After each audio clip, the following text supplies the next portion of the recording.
Good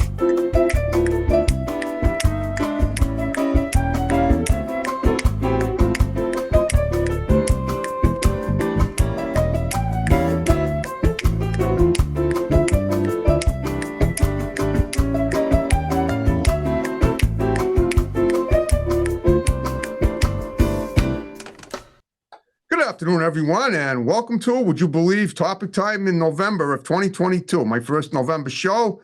What a year it's been for the show. I have another Zoomer tonight. We're going everywhere, near, far, and in between. But before we get to the guest here, I got to read these incredible underwriters, got some new ones, and then we will commence per usual. So we got Rodney's Kitchen in Halifax. We got Pembroke Radiator in Pembroke. We got Crazy Axe's Rec Center in Hanover. We got a new one, Locomotion Food Truck. They're on the South Shore. We got the Fireplace Store in Aspinwall Plumbing in Quincy. We got New England Floorscapes in Middleborough. We got Salon Giovanni in Marshfield. We got Kingston Auto Body in Kingston. We got the Genesis Fit in Marshfield, the new gym just opening up. We got Genuine's Inspection in Middleborough. We got Hairway to Heaven in Norwell, Family Hairstylist. We got Norwell Pizzeria in Norwell. They're a new one. We got the Gunrunner LLC, the Second Amendment Freedom Store in Middleborough. We got Ocean Street Auto Repair in Marshfield. We got the law offices of Cahalan and Stefani PC in Brockton, specializing in workman's comp and personal injury law. We got Pacini's Pizza in Middleborough. They deliver. And we got DNS Auto Works and Collision Specialists in Abington right here on Route 58. And I want to thank you guys very much. And now on that note, I'll introduce the original Casey McNeil of Casey's Comedy. He's a comedian. He's an actor. I guess he just did a Lifetime film, and it's still in post-production, but we're going to talk about it as much as we can without giving too much away. So, Casey, I want to thank you for finally doing my show. You look like your attention span's a little bit thwarted, but that's fine. I'm sure that's part of the bit, your routine put forth when you apply your comedy to the people you're in your environment, whether they're with you in person or on the Zoom situation like this one. So how you doing tonight? I'm glad. I'm happy. I'm good. If I was any better, I'd have to pay entertainment taxes, man. Yeah, do me a favor. Glad to be here with you. Sit as close to your mic as you can. It's a little low. Your audio. There you go. All right. That's much better. Closer, better. Yeah, closer the better. Right. I want you to be vain with that baby tonight. So I want you to look like you're looking at some beautiful girl in a peep show. Not any. Although I know you have to. That's quite a stretch pretending I'm one of those, and I totally understand that. But we want the audio to sound good. Yeah, I'm pretty comical myself right now. It's not bad, huh? Yeah, you're about to launch into a bit. All right, so. You told me you're in Somerville. Tell me what I do with every guest is I try to find out, and we're gonna look at a little clip of Casey's work about a little before than halfway through the show, about 10 minutes in. But before I do that, I want to profile you a little bit, find out what you were like as a kid, where you grew up, and how it got you where you're at now. So tell me a little about that, and if I have any questions pertaining to that as I see fit, I'll roll them down the lane towards you as like a gentle bowler. So go ahead. Right. Well, okay. I was actually raised in Michigan. I'm from a hickey redneck part of Michigan. Okay. Michigan. And I was raised in South Haven, a little port town right in the southwestern coast of Michigan. I don't know Michigan well. That's not near Detroit then, or is it? No, other side of the state. Outside of the state. Got it. Okay. When you're looking at the mitten, it's over here. I got you. I see. So right there. I had a shrink from Dearborn many years ago, but I got cured, so I don't see him anymore. That's good. I'm glad. I know he was getting expensive too. So yeah, it was a sleepy town that I was in. Not a lot of people. Pardon me. Yeah, really small little town, like 5,000 people, something like that. Okay. I started acting and stuff when I was in high school, and then I left. I went out to Arizona to go to college. Where'd you go to college in Arizona? What's that? What college? Arizona State University. Sweet. I think they won a basketball championship. One in the double. Could be. I'll tell you, when I went there, it was in 1978. Wow. I only was there for like one semester. When I was there, it was a big school, and there was like 30,000 students. Now it's like 80,000. Okay. Yeah. Well, 1978. So I graduated high school in 1977. So I'm guessing you're probably in my age range, give or take. Yeah, man. We would have hung out together in high school. Okay. Yeah. You graduate in 77? I graduated in 78. Oh, okay. So I see what you mean. You started, so you're a year younger than me. Interesting. Okay. All right. So why did you pick that school of all schools? Why Arizona? Probably the money, and also that my father had a series of heart attacks in the early '70s, and they wanted him to live in a warmer climate for his health. So he was going to move out there anyway. Okay. So I thought, well, that's a college. I'll be there. My folks will be out there then, and then my whole family later moved out there. I ended up living in Arizona for about 10 years while I didn't go to school for more than a semester. I stayed there a long time. Okay. Wow. All right. So the tuition wasn't too bad. And obviously the way I know my parents have actually been out to Sedona and they loved it. Dude, back then the tuition was $960 a semester. Compared to now, that's got to be pretty. student. That's got to be pretty low. But even then, I mean, I didn't go to college till the '80s, and when I did, fortunately, I was able to make something out of the communications major. But it took a long time. But here I am. So boom, boom, boom. So all right. So what did you do after you say you just did one semester at Arizona? Is that it? Yeah, at the university. And then Okay. I entered my first failed marriage, and we moved to Utah together.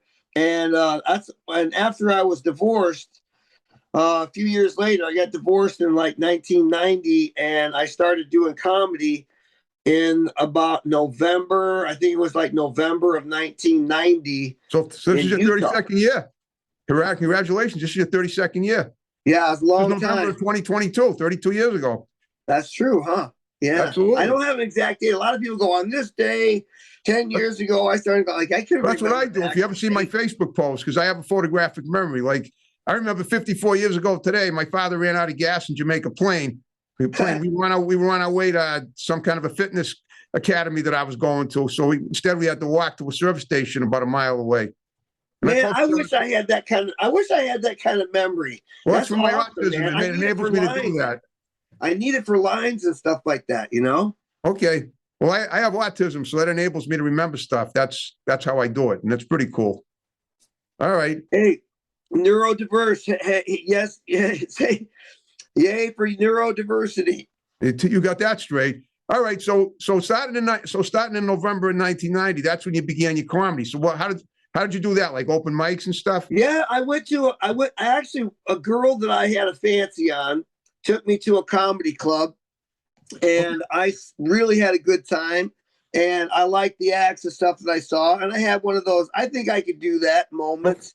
And so I went and did an open mic. She wasn't around. I didn't want her to see me try and fail or whatever. So I did an open mic and I did okay. And they asked me to come back the next week. And I came back the next week. Then they asked me if I had 5 minutes. I said yes, which was a lie, but I wanted the job. And so they had me come and start, doing 5 minutes. And that turned into 10, which turned into 15 and 20 and 25. And by about 1992, I was considered a feature act, which is like 30-minute person that goes right before the headliner. Okay, hold up. So this is one specific club in Arizona or Utah? There's a few, but there was one club called Johnny B's that I really got my start in. Where was that? And it's not there anymore. Well, but where was it when it was there? It was right on Center Street in Provo, Utah. In Provo, Utah. Got it. Okay.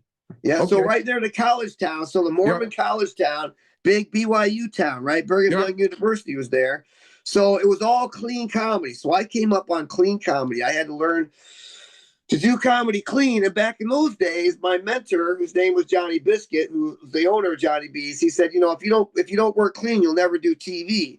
And so I learned all clean comedy. When I first started, my first 30 minutes was all clean. I have a very diverse act now with a lot of mature content, but I still have, an hour worth of clean stuff, but I have a mature act as well. But back then it was all clean stuff. And then I started doing Vegas. I worked for Steve Sharippa there, who later went on to be in The Sopranos. Wow. But he was the entertainment director at the Riviera in Las Vegas, and I played at the Improv at the Riviera in Vegas. And he was a mean gangster too, in real life. A meaner gangster than on the show, I'll tell you that. Okay, so the guy was a real gangster in The Sopranos. But he was a real gangster in real life too. Yeah. Okay. Yeah. I mean, like he was one of these guys who would say, "You call me as soon as you get into town." Wow. Yeah, I know. Get into town. So I get into town and I call him. He go, "Who gave you this number?" He was one of those kind of guys. Well, he gave you the number and then he leaned on you for calling him? Huh. Yeah, that's right. Okay, He's but that kind of a guy. but he probably thought you were cool, right? That's why he gave you his number. Yeah, that's right. Okay, that's good. All right. So now this was. So did you work with him? Were you in The Sopranos too? No. He was the entertainment director, so he wasn't an actor, he wasn't an entertainer, nothing. He was just the boss Okay. of all of the different Vegas shows that went on in the casino, right? Okay, I see. So nobody knew. He didn't talk about acting, nothing. I was as stunned as anyone to find out years later that he ended up on The Sopranos, because he was not an actor of any kind back then. Steve Shariffa. Well, he went on to play one of the brother-in-law or something. The Sopranos. Yeah. Well, the thing is, The Sopranos were probably when they rounded up people for that cast, they were probably looking for tough guys like that. And somehow he probably, and they were out and were probably in Vegas looking for people like him, and there he was. So that's probably how he landed that. Do you still keep in touch with him now or not? No, I have some. He's a big shit now. So I've exchanged some words on Facebook and Twitter kind of stuff with him. That's it. Oh, okay. But we were never pals. He was always a boss. I understand. A boss employee kind of relationship back then. Well, he took care of you. He took care of you financially, didn't he? What's that? He took care of you. I mean, he paid you good, right? Oh yeah, it was good pay. It was great shows. We did 21 shows a week. Wow. In Vegas, 3 shows a night, 8, 10, and midnight, 7 nights a week. Did you ever now were you in the gambling casinos or they were all the same, right? You had gambling casinos and were you working them as well? Yeah. The Riviera is not there anymore, but it was a full-on gambling casino. But they also had, theaters for a lot of shows, like Splash was a very big popular show back then. And Crazy Girls was another popular show back then. Okay. And so they had a lot of, popular shows in the casino. And then the Improv, of the Improv fame and all that stuff, they had an Improv in the casino. So inside the Improv is where, we did the shows. And then they put me up at the Riviera for the week. I had a really nice suite there. And I ate in the commissary with all the blackjack dealers and stuff like that. So it was, it was a good gig. I was young. It was new. I had my name on the marquee. Okay. The Riviera in Vegas. So one thing bigger on the marquee, prime rib, $5.95. But my name was there, Harrison. Well, yeah, that's great. The Riviera. What's the other one? The Mirage. How about there? Did you work the Mirage ever? No, I never worked at the Mirage. I worked the Riviera. I worked at the Catch a Rising Star at the MGM, and those were the 2 casinos that I worked there. Okay. So those are your big ones. All right. So how many gigs did you how long did you spend in Vegas with gigs? Now when was the last gig you did there? I mean, that was a long time ago, man. Yeah. I mean, 94 was when I was working with Shariffa, and that was like 93, 1994, something like that. And then I went into public speaking, and I actually started doing keynotes around the world. This organization said, we know that you're a funny guy, and we also know that you understand this topic, and so we'd like you to go around the world and do these seminars and lectures and keynote speeches and that sort of thing. So they paid me very good money, and they sent me to Australia, New Zealand, and South Africa. I spent a lot of time in a lot of different countries around doing that stuff. And so public speaking became kind of a thing for me because it pays a lot more than regular stand-up comedy. But it's it's not as flashy. All right. Guess what? We're about halfway through the show. We're gonna watch a clip of your stand up, and then when we come back, we're gonna talk about what public speaking is. So without further ado, watch Casey's clip, and we'll be right back. Make some noise for Casey McNeil, everybody. Thank you. Wow, it's so nice to be here. It's nice to be anywhere, really.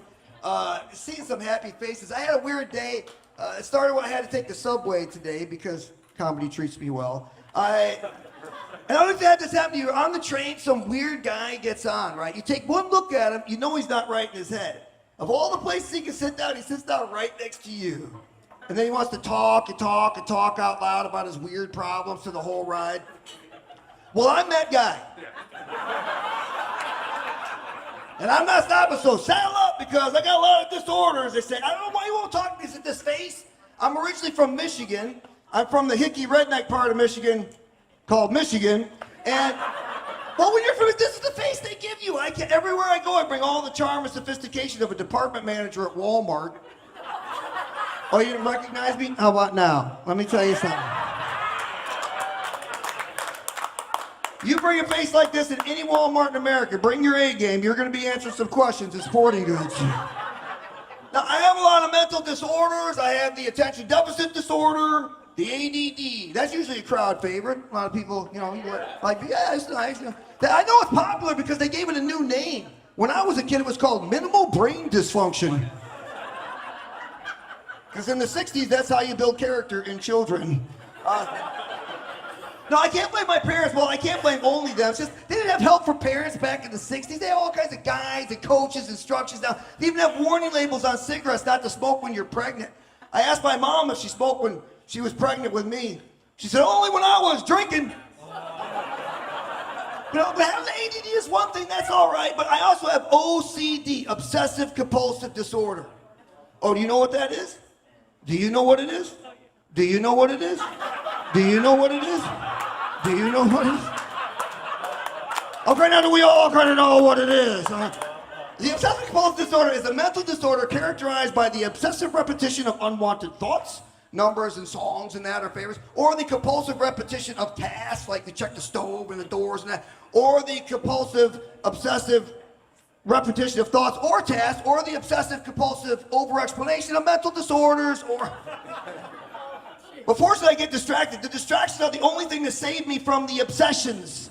Now, you know you're messed up in the head when you use one of your mental disorders to relieve the symptoms of another one of your mental disorders.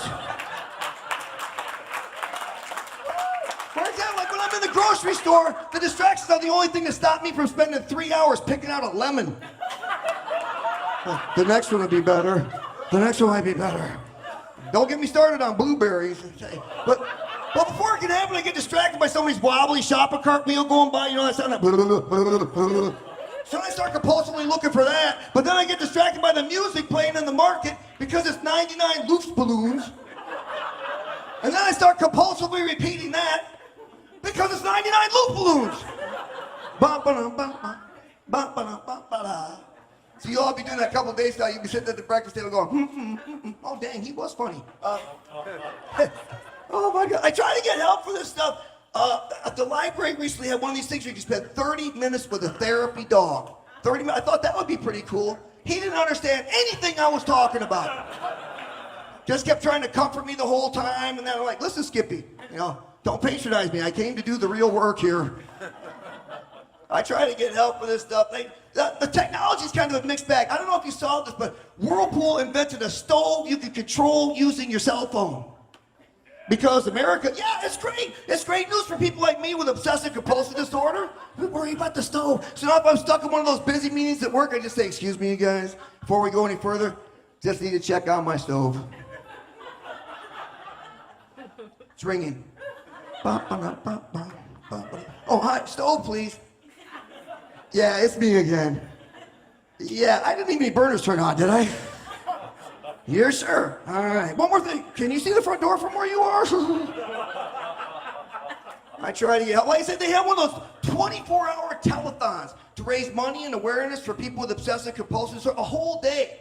That's pretty cool. I missed it. I was at the store picking out some blueberries. But the one thing technology doesn't help out with, like conflict, okay? If you're like me, and I know I am, I don't do well with conflict. Before the invention of the cell phone, all I had to do to end an argument was leave the building. I shut the door, conversation over. Thanks to the phone, I've had the same argument with my wife for the last 14 months. Desert Storm only lasted 3 days or something. A little over a year ago, I tried to have one of those dramatic exits. I was like, no, I'm not talking about this anymore. I don't want to fight. I'm leaving. This conversation is over. I slammed the door. I walked about 10 feet. Zzz, zzz, zzz, zzz. Text message. Oh, no, it isn't over. I would turn the thing off, but I don't want to miss a call from the stove. My name's Casey McNeil. Thanks a lot. That's all I'm going to do for you tonight.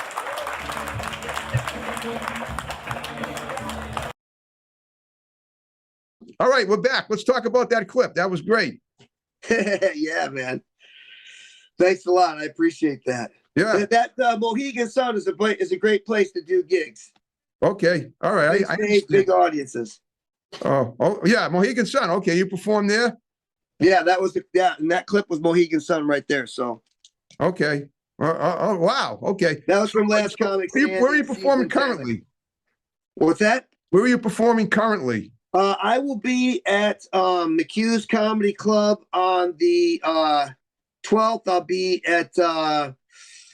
I'll be at the Headliners Comedy Club, which is Chunky's in Manchester. Manchester, wait a minute, hold on. Where are we talking? Connecticut?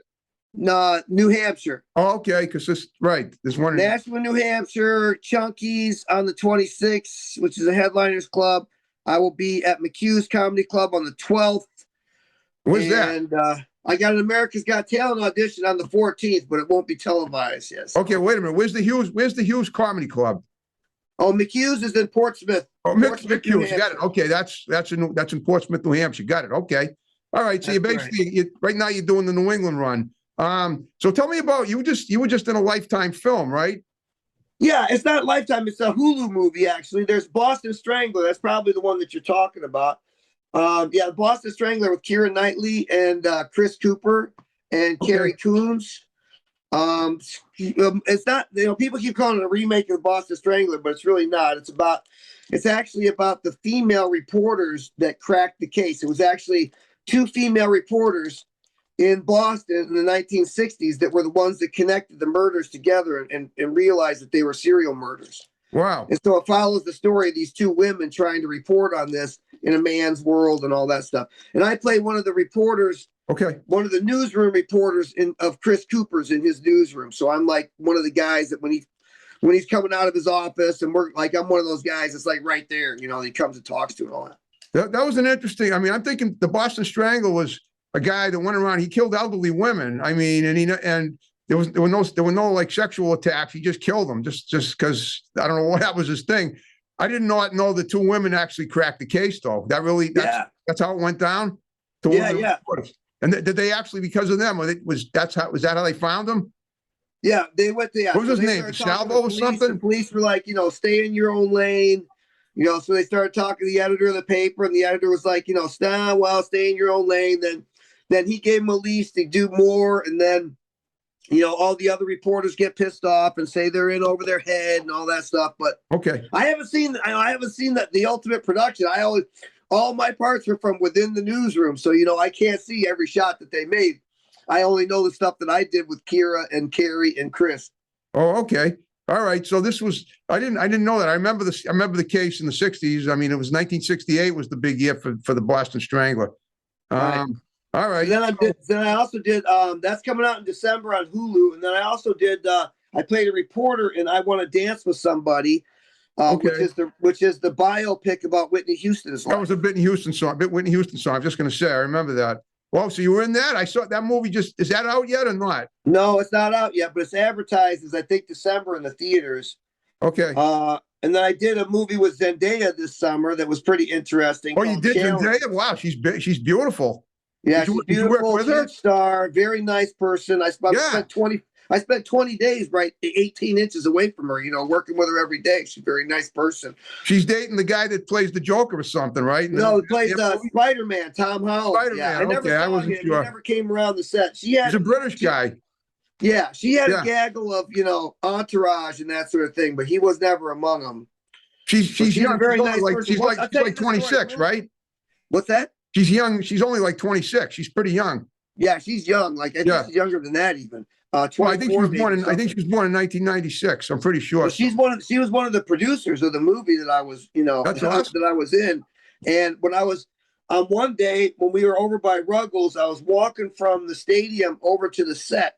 Okay. And I could feel something behind me, like something was going to knock me over. Okay. And I turned around and it was her walking behind me. And she has such a powerful energy that I could feel her behind me. Wait a minute. But she knocked you over? She actually knocked you over? No, I'm just saying that it felt like, you know how you feel if somebody's about to push you from behind and like you suddenly turn around? Well, yeah, but it's usually not a pretty girl. And if it is. Yeah, and she wasn't pushing me. She just had such a strong energy that I felt like I was getting pushed. Okay, but it was a good feeling, though, obviously, when you found out. Yeah. Nice, wow. A nice lady, very nice gal. Yeah. And her double looked exactly like her too. They had a double for a couple of scenes, and it looked exactly like her. Yeah, you could not tell the two of them apart. I was always a fan of her when she did this. She did that Disney show with that Annabelle Thorne back in the night. Well, even Yeah, I know. I never saw it. Yeah, it was called Shake It Up. It was about two girls living in Chicago with not a great rich neighborhood, but they did dancing and stuff. So that's my Selena Gomez sang the theme song to the show. So I always was a big fan of the Disney shows. At least 10 years ago I was. All right, so this is great. So now tell me about the public speaking job you were talking about. How did you? I mean, well, how did that come to be? I do a keynote on dealing with difficult people, and so it's funny and it's got a lot of laughs and a lot of jokes about the weird folks that we have to deal with in life at work and that sort of thing. Yep. But it also has takeaways for techniques for handling difficult people. So that's why they pay like $5,000 for one of these keynotes, because it's not just corporate comedy. It also gives people some useful tips to take into their lives, Okay. So that's what I did for 20 years. I, wrote some books and still have some tapes out in that. But I developed a really bad addiction to painkillers.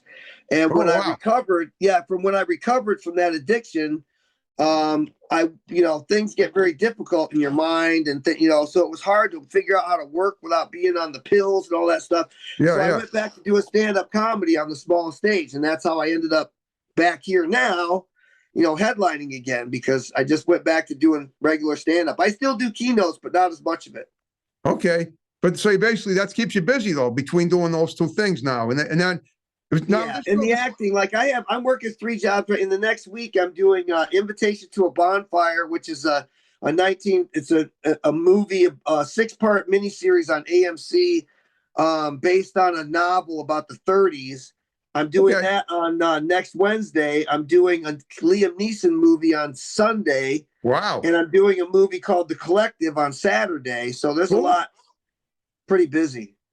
Now, are you currently, do you have a big family? Do you have a lot of kids or anything, or just? I have a 12-year-old at home, and I have 2 older adult children, one a 24-year-old girl and a 32-year-old boy. They're grown. My daughter lives nearby. My oldest boy lives in Utah, and my youngest lives with me.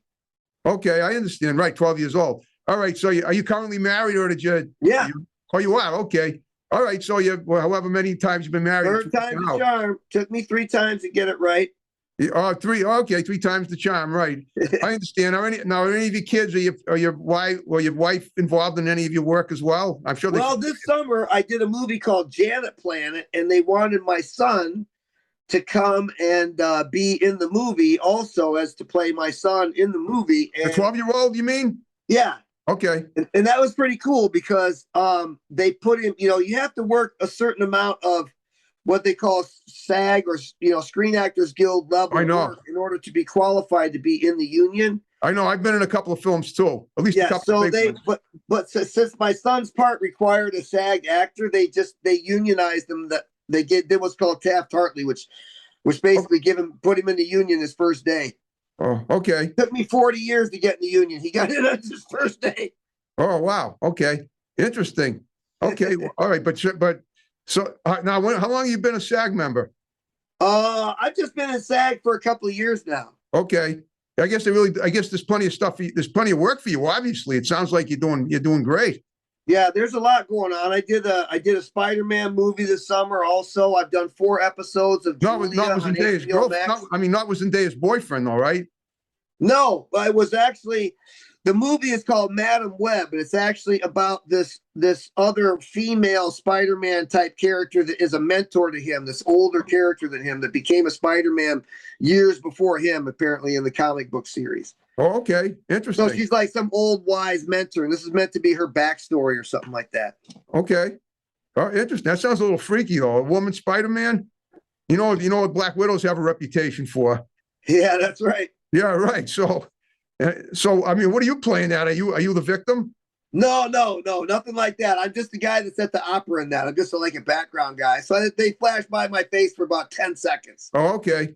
All right, but it was a bucket list item for me, because there's certain things that you want to do even as a background actor or whatever, like to check off the list. Like I want to be a body on Law and Order, a dead body. I want to be in a superhero movie. I want to be an alien. You know, like so. I want to be a bum, so I got to be a bum in Invitation to a Bonfire, so I got to check that one off. Oh, great. Liam Neeson movie was another goal. I got to check that one off last week because I did my first day on that last week. Did you work directly with him? Yeah, I did actually. He's a nice, very nice man, very tall. Well, I'm hoping that some of these people see this show and might want to do an interview with me. That would be great. Hey, I'll tell them all about it. That would be great. All right. Well, listen, speaking of that, we're down to the final 5 minutes. So I hope we had you were great. He's very easy to interview. Boy, you're so charismatic and you had so much to talk about. So here's what I want you to do. Like I said, I want you to look into the phone there and give shouts out to a few people that are going to see the show. You can, start with Zendaya and whoever else and your kids, and then Liam Neeson, and then we'll wrap the show up with my music the way we began it. Yeah, I probably should shout out. Actually, when you're talking about movie stuff, I should shout out to Billy Dowd Cassidy because Billy Dowd is one that puts me in some of my best work. He put me in Boston Strangler. He cast me for Invitation to a Bonfire. So Billy Dowd. Yeah, all right. Billy Dowd Cassidy. My wife Heather, who co-writes a lot of my comedy. I love her. Hello to Liam, my boy, my older boy Nick, and my daughter Madeline. My greatest support network there is out there. That's the folks. And my work wife, Zenobia Del Mar, who's a great comedian that I work often with. Sweet. Now, I take it you write most of your material too, right? And then people help you. Well, no, I write my stuff, but my wife is very inspiring. So she's either inspired a couple of bits or helped perfect them. That's sweet. Okay. All right. Well, Casey, you did a great job. Now, before we wrap the show up, do you have anything coming up that you want to mention that you might have overlooked? No, he's come to see me at McHugh's Comedy Club, Portsmouth, New Hampshire on the 12th, later this month at Headliners in Nashua, New Hampshire. And I'm also in Tilton, Maine at Smitty's on the 19th for Best of Boston Comedy Festival. Awesome. Okay.